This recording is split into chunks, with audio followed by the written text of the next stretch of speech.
Hello friends, मैं advocate सीमा। मेरे YouTube channel law future में आप सभी का स्वागत है। आज हम पढ़ेंगे लिमिटेशन एक्ट 1963 की धारा 15, 16 और 17।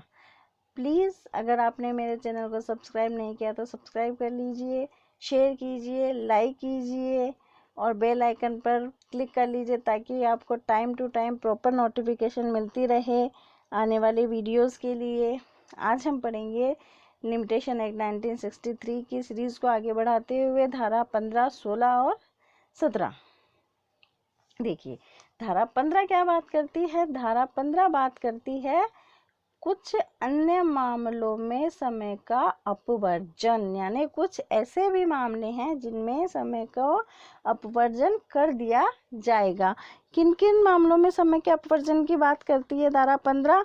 आदेश या व्यादेश की स्थिति में, और वाद दायर करने के लिए किसी विधिक सूचना के दिए जाने की, या किसी सरकार या अन्य प्राधिकारी से स्वीकृति या मंजूरी की, या दिवालिया घोषित करने या कंपनी के समापन की कार्यवाही में रिसीवर या लिक्विडेटर की नियुक्ति की कार्यवाही में समय का अपवर्जन, निष्पादन विक्रय को रद्द करने के संबंधित कार्यवाहियों में, और जहां प्रतिवादी का भारत से तथा कुछ क्षेत्रों के बाहर रहने से समय का अपवर्जन। इन 5 बातों की बात करती है धारा 15। देखिए, धारा 15 का क्लोज 1 क्या कहता है?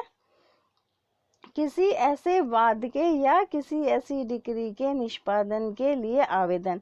क्या 2 चीजों की बात करती है धारा 15? एक, किसके वाद के या किसी डिक्री के निष्पादन के आवेदन की,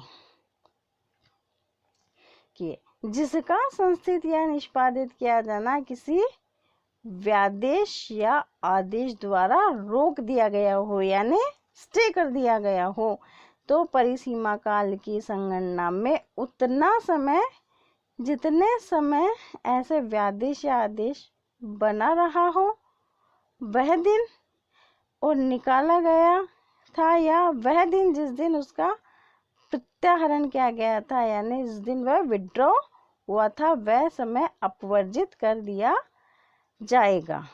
देखिए धारा 15 का क्लोज 1 क्या कहता है? जो आदेश या व्यादेश है वह जारी किया गया या वापस किया गया उतने समय का अपवर्जन कर दिया जाएगा। देखिए, इसका धारा 15 का क्लोज 2 क्या कहता है? क्लोज 2 है किसी तत्समय प्रवृत्त विधि की अपेक्षाओं के अनुसार किसी ऐसे वाद के परिसीमा काल की संगणना में जिसकी सूचना दी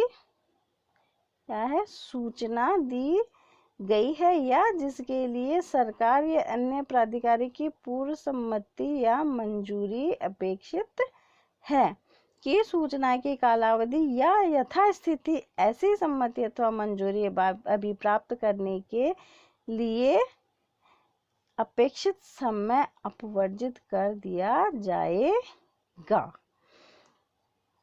देखिए, इसका एक स्पष्टीकरण भी। स्पष्टीकरण क्या कहता है? सरकार या किसी अन्य प्राधिकारी की सम्मति या मंजूरी अभी प्राप्त करने के लिए अपेक्षित समय का अपवर्जन करने में वह तारीख जिसको सम्मति अथवा मंजूरी अभी प्राप्त करने के लिए आवेदन किया गया था, क्या आवेदन किया गया था, और वह तारीख जिसको सरकार या अन्य प्राधिकारी का आदेश प्राप्त हुआ था, दोनों गिने जाएंगे।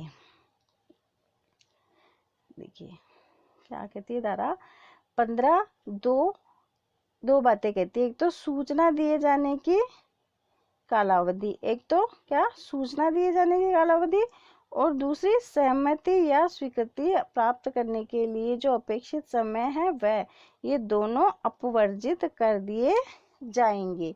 और ये जो नोटिस से रिलेटेड बात है, सूचना दिए जाने से संबंधित बात, और कहाँ कही गई है? ये कही गई है सीपीसी के सेक्शन 80 में, धारा 80 में सीपीसी के में, वहाँ पे 2 मंथ के नोटिस की बात की गई है। देखिए, धारा 15 का जो क्लोज 2 है उसका स्पष्टीकरण भी 2 बातें कहता है। क्या बातें कहता है?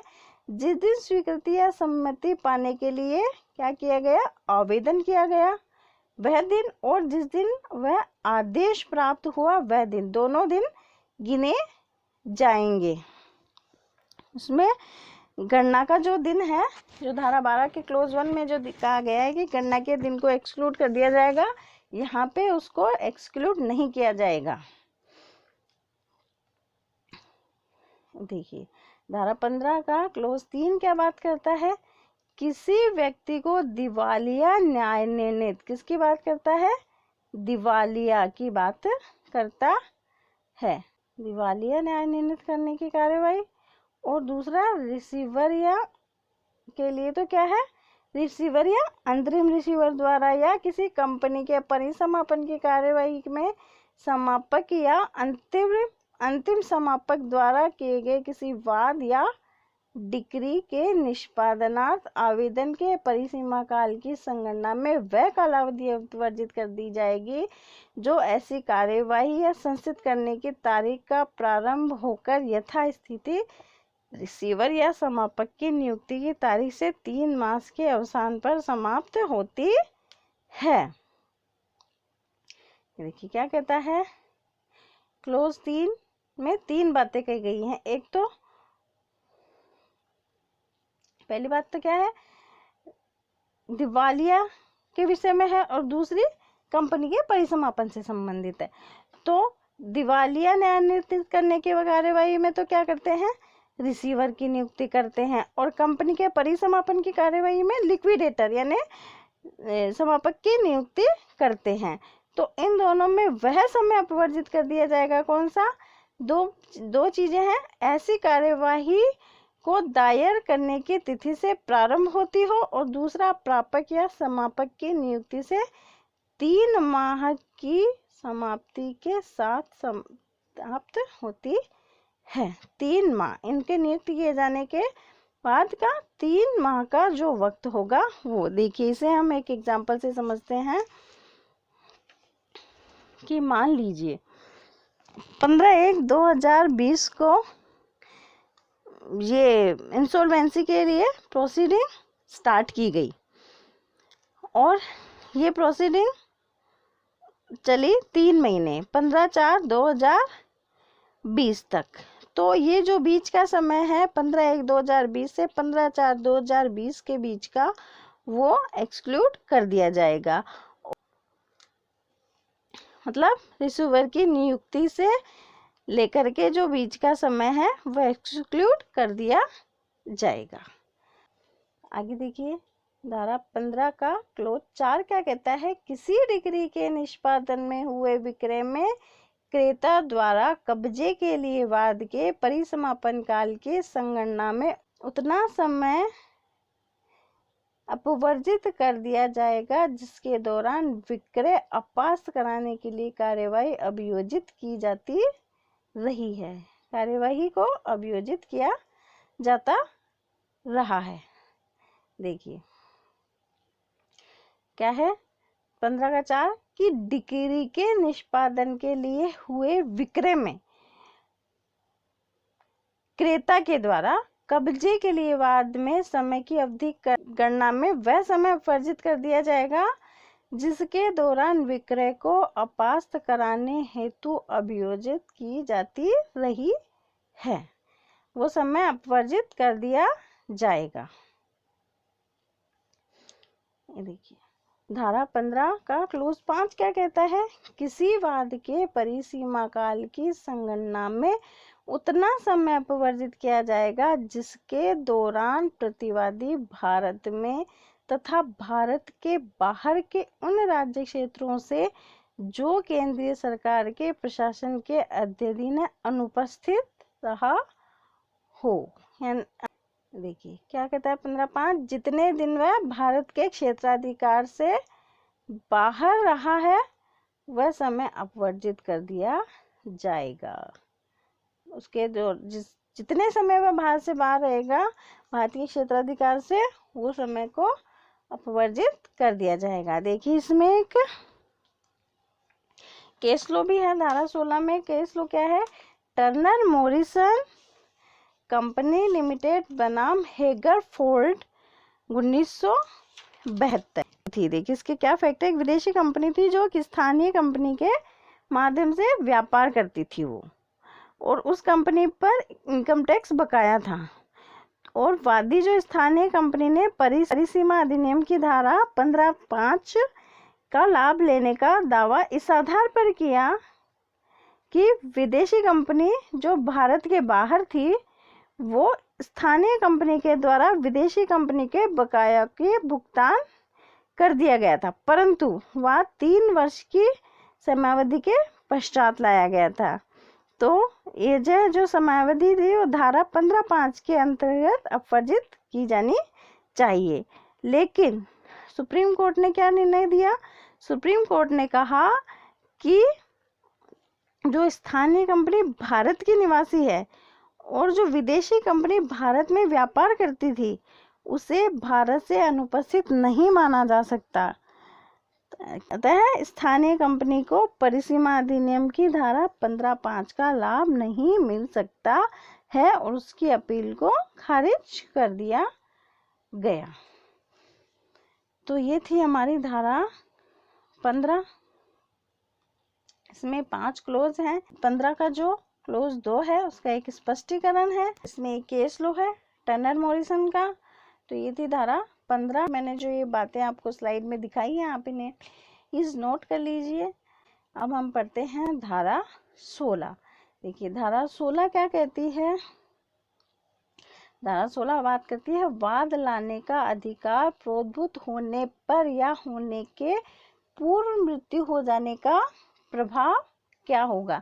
जो इसका क्लोज 1 है धारा 16 का वो वादी के लिए है और जो क्लोज 2 है वो प्रतिवादी के लिए है और क्लोज 3 में 3 अपवाद बताए गए हैं। तो धारा 16 क्या बात करती है?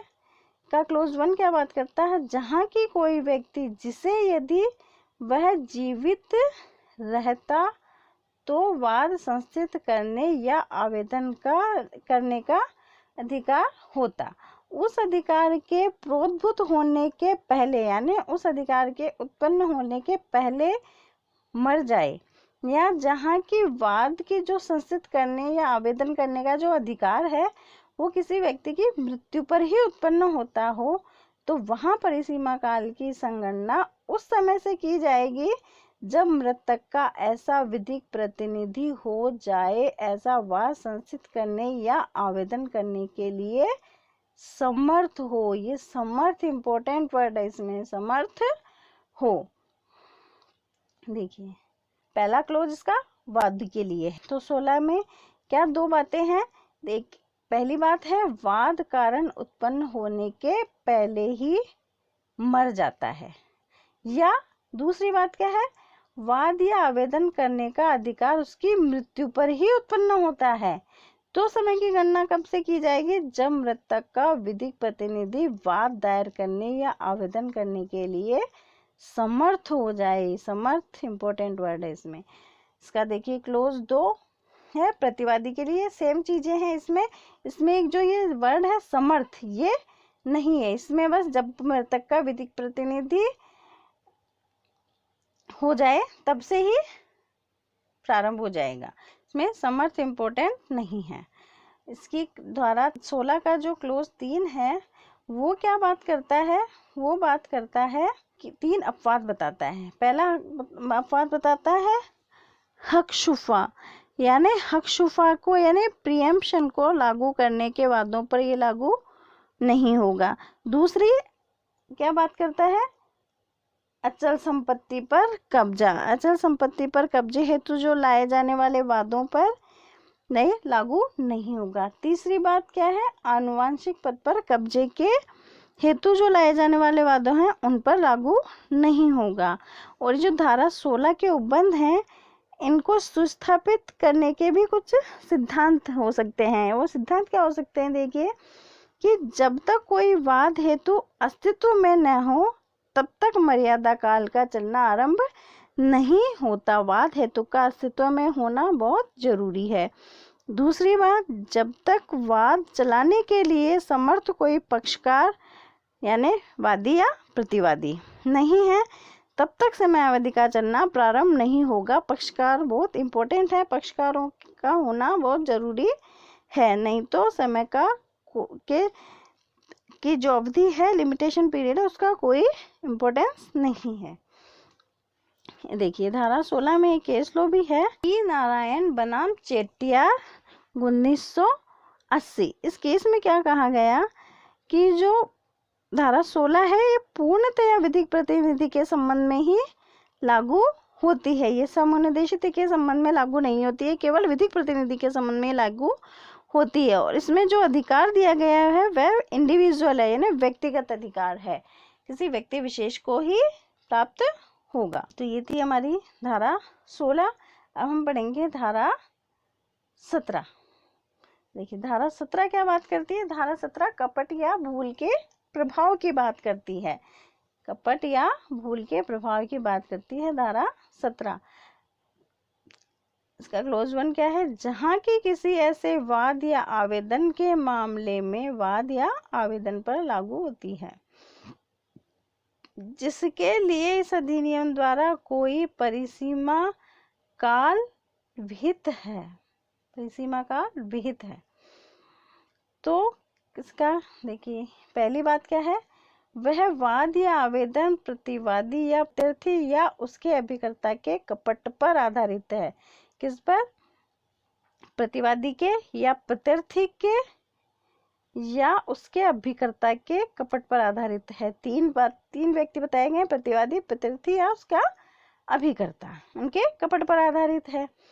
दूसरी बात क्या है? उस अधिकार या का ज्ञान जिस पर वाद या आवेदन आधारित है, जो वाद या आवेदन का आधार है किसी यथापूर्वक व्यक्ति के कपट द्वारा छिपाया गया है। किसी यथापूर्वक यानी जो ये तीन व्यक्ति बताए गए हैं, प्रतिवादी, प्रत्यर्थी और उसका अभिकर्ता, वही व्यक्ति इसमें भी हैं, कपट पर छिपाया गया है।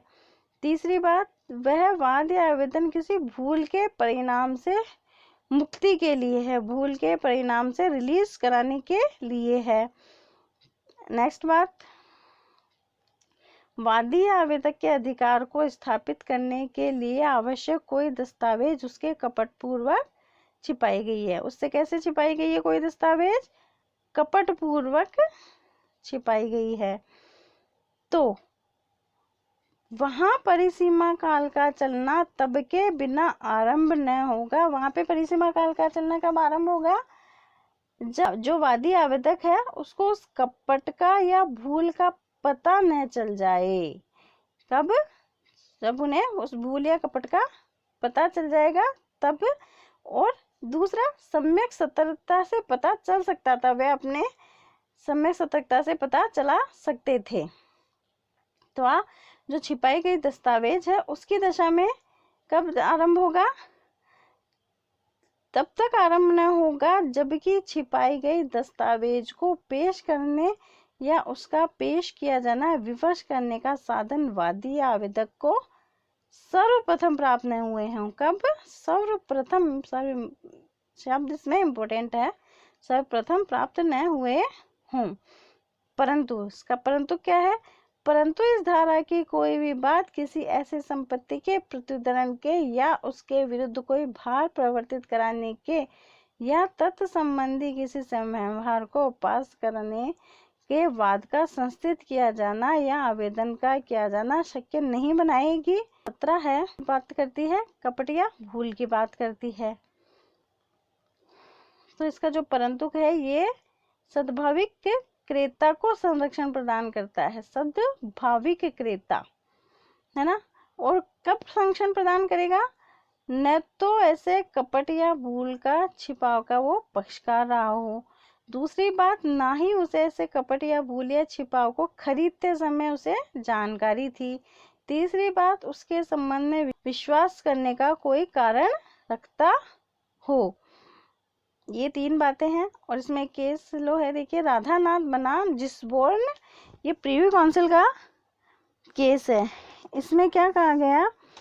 इसमें तीन बातें कही गई हैं। सद्भाविक क्रेता के संबंध में उसे तीन बातों को सिद्ध करना होगा। कौन कौन सी है? देखिए, एक तो वह समुचित अर्थ में क्रेता हो, और क्रेता वो कैसा हो, सद्भावी क्रेता हो, और वह जो मूल्यवान प्रतिफल देकर क्रेता बना हो, उसने ने उस चीज को क्रय करने के लिए मूल्यवान प्रतिफल अदा किया। तो फ्रेंड्स, ये थी हमारी धारा 17, ये कपट और भूल के बारे में बात करती है।